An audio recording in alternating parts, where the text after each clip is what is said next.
السلام عليكم ورحمة الله تعالى وبركاته. هنتكلم النهاردة كل سنة وانتم طيبين. الأول احنا خلاص اهوت بدأنا في فصل الشتاء، بدأ الجو يبرد.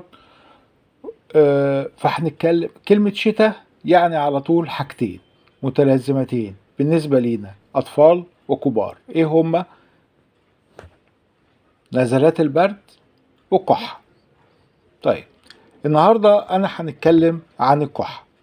الكحة بمنتهى البساطة هي عبارة عن ايه؟ الكحة دي حاجة كويسة ولا حاجة وحشة؟ هي الكحة دي الجسم بيحاول يتخلص من إفرازات وأجسام غريبة بتكون دخلت جوه الحلق أو القصبة الهوائية أو الشعب الهوائية. بيحصل ايه ببساطة؟ بيحصل انقباض لعضلات تنفس مع احكام غلق الحلق، فبيحصل ايه؟ ارتفاع في ضغط الهواء داخل الصدر.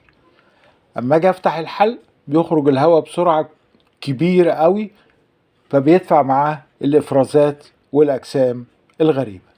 دي الكحة في عجالة. طيب الكحة او السعال بالنسبة للاطفال اللي بالنسبة لحديث الولادة. حديث الولادة يعني لسه مولود لحد عمر شهر، بيكون السبب الرئيسي ليها اللي هو ارتجاع الحليب في مجرى التنفس والشعب الهوائية أثناء أو بعد الرضاعة. ليه؟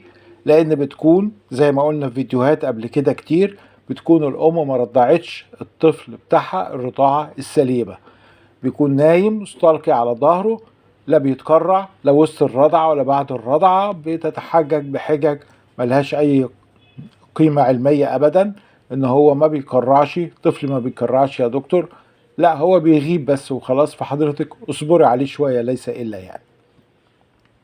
طيب بعد سن شهر بقى بالنسبة لي الأطفال، فبيكون بسبب نزلات البرد وبالتالي إفرازات الأنف الداخلية، أو لو عنده لا قدر الله أحد التشوهات الخلقية سببت أحد أمراض القلب.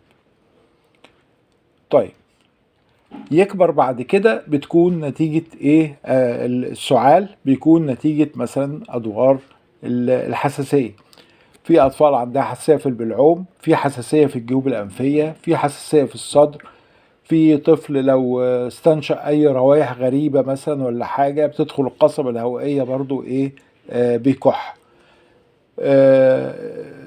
افرازات مخاطية في الشعب الهوائية هتخليه يحصل منه كحة متكررة، على طول بيروح مطلع البلغم اللي هي الافرازات، وبالتحديد الصبح بدري او اول ما يقوم من النوم الصبح.